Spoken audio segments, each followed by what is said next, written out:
नमस्कार, देवभूमि समाचार में आपका स्वागत है। आपके साथ मैं रीना झावालियान। खबरों का रुख करेंगे, लेकिन उससे पहले एक नजर डालते हैं इस वक्त की हेडलाइंस पर। सीएम धामी ने 72 असिस्टेंट प्रोफेसर को सौंपे नियुक्ति पत्र। चयनित अभ्यर्थियों से मुख्यमंत्री को उम्मीद, कहा शिक्षार्थियों के भविष्य को संवारने में शिक्षक निभाते हैं भूमिका। मेधावी छात्रों के लिए स्कॉलरशिप पोर्टल शुरू। फिर गरमाया गैरसैंण को स्थायी राजधानी बनाने का मुद्दा। हरदा ने पूर्व सीएम विजय बहुगुणा पर फोड़ा ठीकरा। मंत्री सुबोध उनियाल ने हरदा पर कसा तंज।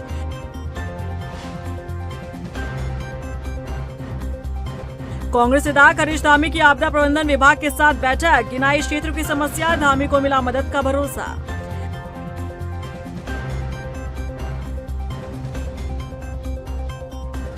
हल्द्वानी नैनीताल रोड पर अचानक भूधसाव से मची अफरा तफरी। सिंचाई विभाग को नहर वाले इलाकों का सर्वे करने के निर्देश। पहले भी हो चुकी हैं कई घटनाएं। चलिए बुलेटिन की शुरुआत कर लेते हैं। मंगलवार को मुख्यमंत्री पुष्कर सिंह धामी ने सीएम आवास पर 72 असिस्टेंट प्रोफेसर को नियुक्ति पत्र सौंपे।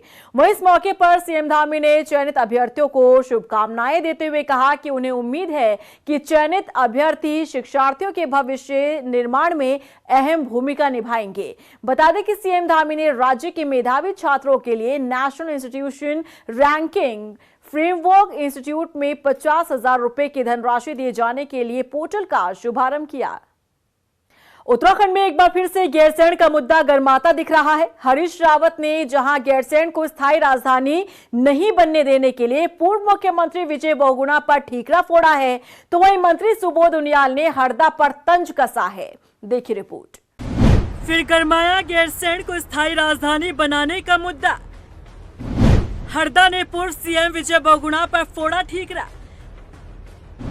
मंत्री सुबोध उनियाल ने हरदा पर कसा तंज। उत्तराखंड गठन से लेकर आज तक स्थायी राजधानी का मसला सुलझा नहीं है। समय समय पर गैरसैंण के मुद्दे पर सियासत होती रही है। अब एक बार फिर से गैरसैंण को स्थायी राजधानी बनाने का मुद्दा गर्माता दिख रहा है। हरीश रावत ने स्थायी राजधानी नहीं बनने देने के पीछे पूर्व मुख्यमंत्री विजय बहुगुणा को जिम्मेदार ठहराया है। उन्होंने कहा कि हमारी सरकार अस्थिर करने का काम किया गया, जिसके कारण स्थायी राजधानी नहीं बन पाई। किया था जिसमें विजय बहुगुणा जी से लेकर के उनके साथ जितने लोग उस समय सरकार को तोड़ने के काम में शामिल थे, वो सब लोग थे। सर, बात करते देश में यदि वो घटना नहीं होती तो गैरसैंण जो है पूर्णकालीन राजधानी बन गई होती। तो ये वो लोग हैं। हरीश रावत यही नहीं रुके। उन्होंने अपनी सरकार को अस्थिर करने वालों को उजाड़ू बल्द के बाद महापापी बल्द करार दिया है। वो उनको मालूम है कि हम किस तरीके से काम कर रहे हैं। उनको ये मालूम था कि वेबकोस को ठेका दे दिया है सचिवालय बनाने का और 500 आवासीय भवन बनाने का। उनको ये मालूम था ये अड्डा खड़ा कर दिया गया है, और इसीलिए तो एक षड्यंत्र पूर्वक भाजपा और हमारे ये असल में ये उजाड़ू बल्द नहीं है, ये महापापी बल्द हैं। ये तो मालिक को जो खिलाएगा उसको भी सींग मारने वाले बल्द रहे हैं। और देखो इनका आचरण, आप कहीं भी देखिए, सींग मार रहे हैं सब जगह जगह। हरीश रावत के इस बयान पर मंत्री सुबोध उनियाल ने पलटवार करते हुए तंज कसा है। सुबोध उनियाल ने कहा कि सरकार अस्थिरता के बाद भी हरीश रावत के पास 1 साल का वक्त था, आखिर तब क्यों नहीं बनाया गैरसैंण को स्थायी राजधानी।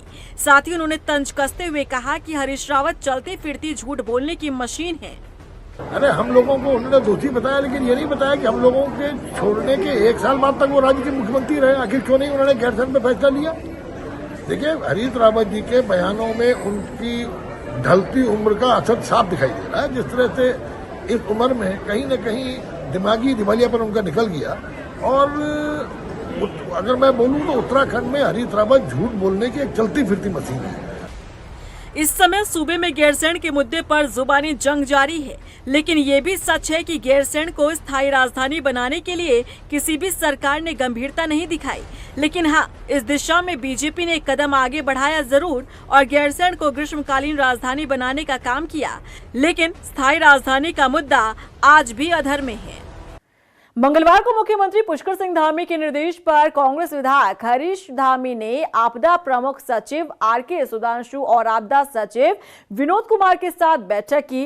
इस बैठक में उन्होंने धारचूला में आपदा से हो रहे नुकसान को लेकर चर्चा की। वहीं बैठक को लेकर आपदा प्रमुख सचिव ने बताया कि धारचूला में आपदा से बचाव संबंधित कार्यों को शुरू करने के लिए जिलाधिकारी को निर्देश दिए गए हैं। वहीं उन्होंने कहा कि शासन स्तर पर जो भी जरूरी होगा वो कदम उठाए जाएंगे। देखिए, गैरसैंण में जिस मामले को लेके मैं धरने में बैठा था, माननीय मुख्यमंत्री जी ने अपने कार्यालय में बुला के उस दिन अपने प्रमुख सचिव को और आपदा सचिव को निर्देशित किया था कि आप जो है सोमवार को जो भी धारचूला की समस्या है आपदा से संबंधित, उस पर आप इनसे जो है लेटर ले लें और उस पर त्वरित कार्रवाई करने के आदेश किए थे। तो उसी संबंध में कल मीटिंग होना था। कल जन्माष्टमी की छुट्टी थी, इसलिए नहीं हो पाया। तो आज प्रमुख सचिव जो है मुख्यमंत्री और आपदा सचिव बैठे थे और उसमें मैंने 112 बिंदु पे जो मेरी विधानसभा की समस्याएं थी, मोटा समस्याओं को उसको दिया है। देखिए, आपने देखा होगा कि चाहे वो केदारनाथ जी में जो रेस्क्यू अभियान हो, चाहे बाकी और इंफ्रास्ट्रक्चर के रिकंस्ट्रक्शन की बात हो, पूरा प्रदेश सरकार माननीय मुख्यमंत्री जी का स्पष्ट निर्देश है कि इस संबंध में त्वरित रूप से कार्रवाई की जाए और अगर रिस्पांस टाइम बिल्कुल कम से कम समय में प्रशासन पहले वहां पहुंचे और साथ साथ जो पहले तो रेस्टोरेशन की कार्रवाई की जाए, अगर कनेक्टिविटी है तो उसी तरह से, और भी अगर आधारभूत संरचना जो है अगर उसको अवस्थापना से संबंधित अगर कोई ऐसी चीज़ है तो उसके संबंध में भी त्वरित रूप से कार्रवाई। मॉनसून सत्र में ना बोलने पर अपनों से खफा हुए कांग्रेस विधायक हरीश धामी अब सीएम पुष्कर सिंह धामी की तारीफ करते नहीं थक रहे हैं। अधिकारियों के साथ बैठक के बाद हरीश धामी ने क्या कुछ कहा, आपको सुनाते हैं। देखिए, जब से माननीय पुष्कर धामी जी भी मुख्यमंत्री बने हैं, मेरे क्षेत्र में ये समस्याएं नहीं रही हैं। मैंने जब भी चाहे वहाँ के हेली सेवा के लिए बात करी हो या सड़कों का जब भी मामला आया हो, तो निश्चित तौर पर उन्होंने उस क्षेत्र की भौगोलिक परिस्थितियों को और वहाँ के लोगों की पीड़ा को देखते हुए उन्होंने काम करने का काम किया है। और आज ही आपदा का मामला है, 114 मामले मैंने अभी दिए हैं, उन्होंने उस पर त्वरित कार्रवाई करने के जो है निर्देश कर दिए गए हैं। उधर कांग्रेस के प्रदेश उपाध्यक्ष सूर्यकांत धस्माना ने दिल्ली केदारनाथ ट्रस्ट को लेकर सरकार पर फिर से निशाना साधा है। सूर्यकांत धस्माना ने कहा कि हमारी मांग है कि केदारनाथ धाम से दिल्ली के बुराड़ी में गई शिला को वापस लाया जाए। वहीं धस्माना ने ट्रस्ट द्वारा लिए गए चंदे को भी वापस करने की मांग की है। उत्तराखंड के धामों की प्रतिष्ठा की रक्षा के लिए यात्रा शुरू करी और उसके दबाव का नतीजा है कि आज मंदिर ट्रस्ट जो बनाया गया था उसको भंग करना पड़ा, निर्णय वापस लेना पड़ा। उसमें मैं समझता हूँ कि अभी जो विषय हमारे मुख्य थे, एक विषय केवल संबोधित हुआ और वो भी आधा अधूरा। अभी शिला नहीं आई, अभी चंदा जो इकट्ठा हुआ था मंदिर के नाम से वो वापस नहीं आया। अभी जो 228 किलो सोने का विषय है वो अभी उसको संबोधित नहीं किया सरकार ने। उत्तराखंड में युवाओं को रोजगार देने के लिए धामी सरकार लगातार प्रयासरत है। इस बीच राज्य की महिलाओं के लिए खुशखबरी है। टाटा ग्रुप प्रदेश की 4000 महिलाओं को नौकरी देने जा रहा है। देखिए रिपोर्ट। उत्तराखंड की महिलाओं के लिए खुशखबरी, प्रदेश की महिलाओं को मिलेगा रोजगार। टाटा ग्रुप देगा 4000 महिलाओं को नौकरी। उत्तराखंड की महिलाओं के लिए अच्छी खबर है। प्रदेश की महिलाओं को टाटा ग्रुप रोजगार देने जा रहा है। जी हां, प्रदेश की 4000 महिलाओं को नौकरी मिलने वाली है। 10वीं और 12वीं पास 4000 महिलाओं को टाटा ग्रुप नौकरी देने जा रहा है। टाटा समूह तमिलनाडु और कर्नाटक स्थित प्लांट में उत्तराखंड की 4000 महिलाओं को नौकरी देगा। इसकी घोषणा की जा चुकी है। Tata electronics private limited NPS और NATS कार्यक्रमों के तहत तमिलनाडु के होसुर और कर्नाटक के कोलार में स्थित अपने प्लांट में उत्तराखंड से 4000 महिलाओं को चुना जाएगा। 10वीं और 12वीं पास कर चुकी महिलाएं NPS कार्यक्रमों के लिए पात्र हैं, जबकि NATS के लिए ITI डिप्लोमा जरूरी है। सिलेक्शन के बाद उन्हें शॉप फ्लोर टेक्नीशियन के तौर पर नियुक्त किया जाएगा। नौकरी के लिए सिलेक्टेड महिलाओं को सैलरी के अलावा रहना, खाना, आना जाना और बाकी सुविधाएं कंपनी की तरफ से दी जाएंगी। यानी कि उत्तराखंड की महिलाओं के लिए अब अच्छे दिन आने वाले हैं। अगर आप भी 10वीं और 12वीं पास कर चुके हैं तो फिर ये मौका अपने हाथ से ना जाने दें।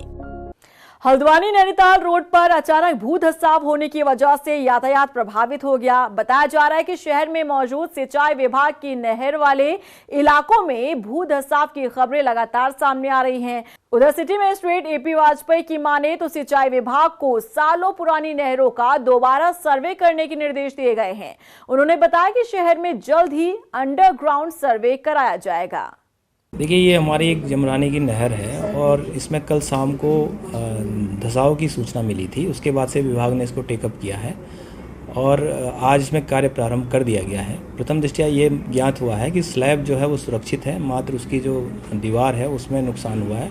तो 3 से 4 दिन में ये अपनी जगह रिस्टोर कर दिया जाएगा। सर, इसके अलावा कोई और जांच भी आप करा रहे हैं ऐसे अंदरूनी, आगे कोई और दिक्कत ना हो? नहर भी बगल से जा रही है, कई जगह सड़कें भी धंसी है पुरानी। हमारे शहर में देखिए बहुत सारी नहरें हैं जो काफ़ी सालों से चलती आ रही हैं। बीच में कालांतर में इनको समय समय पर आवश्यकता के अनुसार कवर कर दिया गया था। सिंचाई विभाग के अधिकारियों को इसके लिए निर्देशित किया जा रहा है कि वो इसका परीक्षण कर लें। यदि कहीं पर मरम्मत या सुधार की आवश्यकता है तो उसके अनुसार कार्रवाई करें। उधम सिंह नगर में महिलाओं पर बढ़ते उत्पीड़न और दुष्कर्म की घटनाओं के विरोध में महिला कांग्रेस ने एसएसपी कार्यालय के बाहर प्रदर्शन किया। बता दें कि जब पुलिस ने बैरिकेडिंग लगाकर प्रदर्शनकारियों को एसएसपी कार्यालय जाने से रोका तो वो भड़क गई। इस दौरान उन्होंने सड़क पर बैठकर ही हल्ला बोल किया। बता दें कि इस दौरान पुलिस और प्रदर्शनकारियों के बीच भी झड़प देखने को मिली। की देवभूमि की बेटियां अपने प्रदेश में हो रहे बलात्कारों के खिलाफ पुलिस प्रशासन से शांतिपूर्वक अपनी बात रखना चाहती है, तो इस तरीके से बैरिकेडिंग लगा के उनको रोका जाता है, उनके साथ धक्का मुक्की की जाती है। अब मानवीय व्यवहार जो आज पुलिस ने महिलाओं के साथ करा, ये इस प्रदेश में ये दिखाता है कि पुष्कर सिंह धामी भाजपा की सरकार बेटी बचाओ बेटी पढ़ाओ का नारा देती है, लेकिन जब बेटियां अपनी बहनों की सुरक्षा की बात करती है तो उनके साथ ये अमानवीय व्यवहार करते हैं। देश के साथ साथ प्रदेश में किसानों ने भी सांसद कंगना रनौत के खिलाफ मोर्चा खोल दिया है। मंगलवार को रुड़की में किसानों ने कंगना रनौत के खिलाफ प्रदर्शन किया और पुतला फूंका। रामपुर चुंगी पर इकट्ठा हुए भारतीय किसान यूनियन संग्राम ने सांसद कंगना को चेतावनी देते हुए कहा कि अन्नदाता इस तरह की बयानबाजी बर्दाश्त नहीं करेगा। बता दें कि नाराज किसानों ने सरकार से भी कार्रवाई की मांग की है। पहले भारतीय जनता पार्टी की सांसद कंगना रनौत ने 2 दिन पहले मुंबई में एक दैनिक भास्कर के इंटरव्यू में किसानों पर आपत्तिजनक टिप्पणी की है, जिसको लेकर आज भारतीय किसान यूनियन संग्राम की टीम ने रामपुर चुंगी पर उसका पुतला दहन किया है और इसको लेकर किसानों में एक बड़ी नाराजगी है। और जब तक ये सांसद अपना बयान वापस नहीं लेगी, सार्वजनिक माफी नहीं मांगेगी, ऐसे ही हम लोग विरोध करते रहेंगे।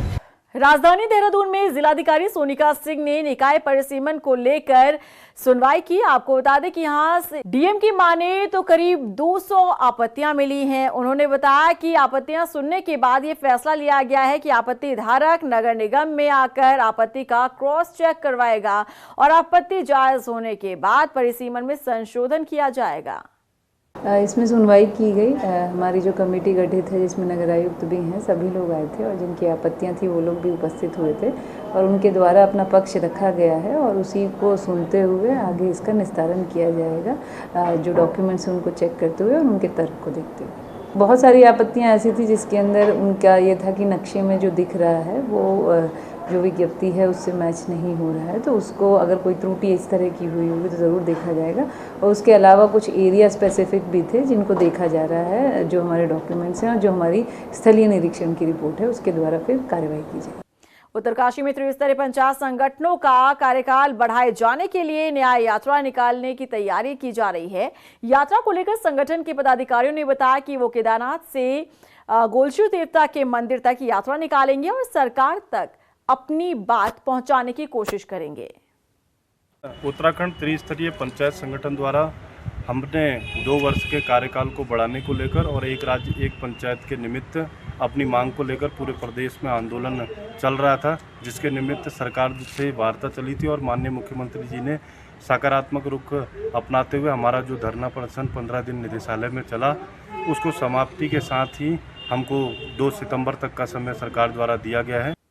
वही हल्द्वानी की ही हल्दूचौड़ से मित्रता सेवा सुरक्षा का नारा देने वाली उत्तराखंड पुलिस का हैरान करने वाला रवैया सामने आया है। मामला छात्रों पर हुए लाठीचार्ज से जुड़ा हुआ है। दरअसल जन्माष्टमी के मौके पर हल्दूचौड़ में मेले का आयोजन हुआ, जहां बड़ी संख्या में लोग पहुंचे। आरोप है कि क्षेत्र के चौकी इंचार्ज ने कई छात्रों पर बेवजह लाठी भांजी। घटना का फुटेज सामने आने के बाद एसपी सिटी मामले में दोनों पक्षों से पूछताछ की बात कह रहे हैं।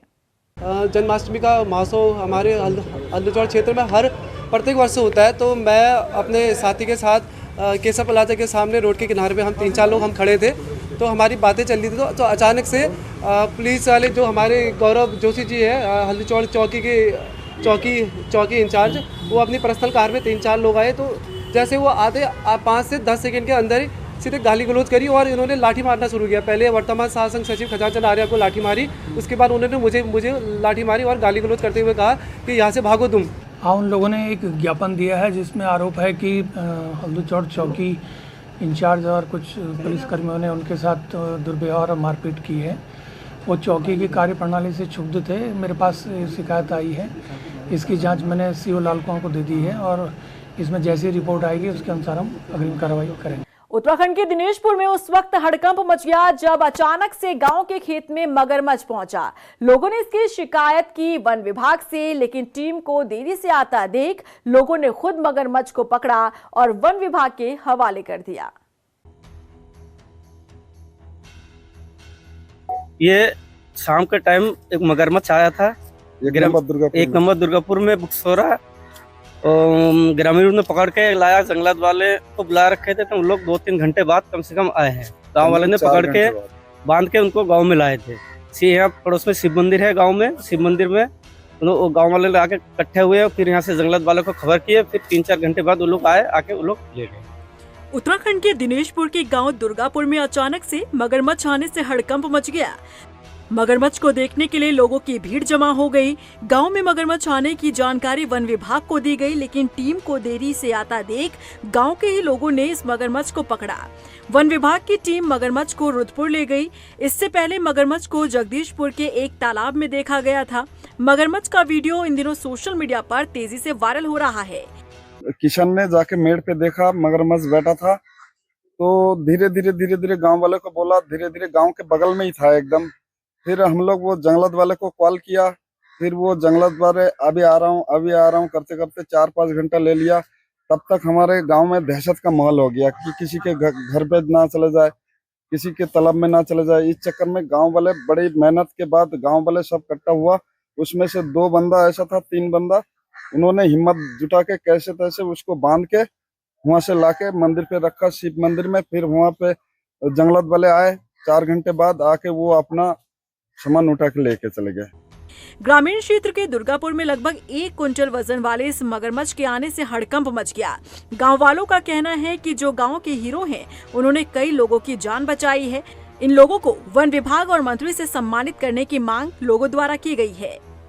उधर छत्तीसगढ़ के दंतेवाड़ा में सीआरपीएफ में तैनात उत्तराखंड के जवान ने खुदकुशी कर ली। बताया जा रहा है कि जवान ने खुद को AK-47 से गोली मारी। जानकारी के मुताबिक जवान विपिन चंद्र चंपावत जिले के बिसारी गांव का है और वही जवान की मौत की खबर से परिजनों में कोहराम मच गया है। अल्मोड़ा में भारतीय स्टेट बैंक का होम लोन सेंटर खोला गया है। आपको बता दें कि होम लोन सेंटर का उद्घाटन दिल्ली से आए महाप्रबंधक दीपेश राज ने किया। इस मौके पर उन्होंने कहा कि अल्मोड़ा में SBI का होम लोन सेंटर खुलने से आम लोगों को फायदा मिलेगा। बता दें कि इस मौके पर SBI के उप महाप्रबंधक कृष्णकांत बिश्नोई भी मौजूद रहे।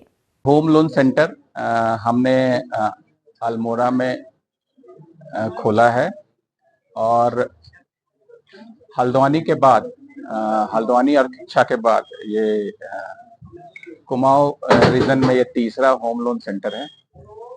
इस सेंटर के पहले जो हमारी होम लोन की फाइल्स थी, यहाँ से हल्द्वानी जाती थी और वहाँ पे सारा प्रोसेसिंग होता था और सैंक्शन होता था। लेकिन इस होम लोन सेंटर खुलने के बाद अब सारा प्रोसेसिंग यहाँ होगा। और इसी के साथ फिलहाल इस बुलेटिन में बस इतना ही, लेकिन चलते चलते एक नजर डालते हैं इस वक्त की हेडलाइंस पर। सीएम धामी ने 72 असिस्टेंट प्रोफेसर को सौंपे नियुक्ति पत्र। चयनित अभ्यर्थियों से मुख्यमंत्री को उम्मीद, कहा शिक्षार्थियों के भविष्य को संवारने में शिक्षक निभाते हैं भूमिका। मेधावी छात्रों के लिए स्कॉलरशिप पोर्टल शुरू।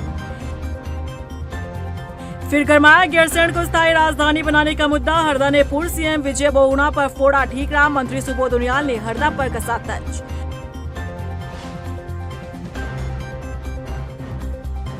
कांग्रेस विधायक हरीश धामी की आपदा प्रबंधन विभाग के साथ बैठक। गिनाई क्षेत्र की समस्या, धामी को मिला मदद का भरोसा।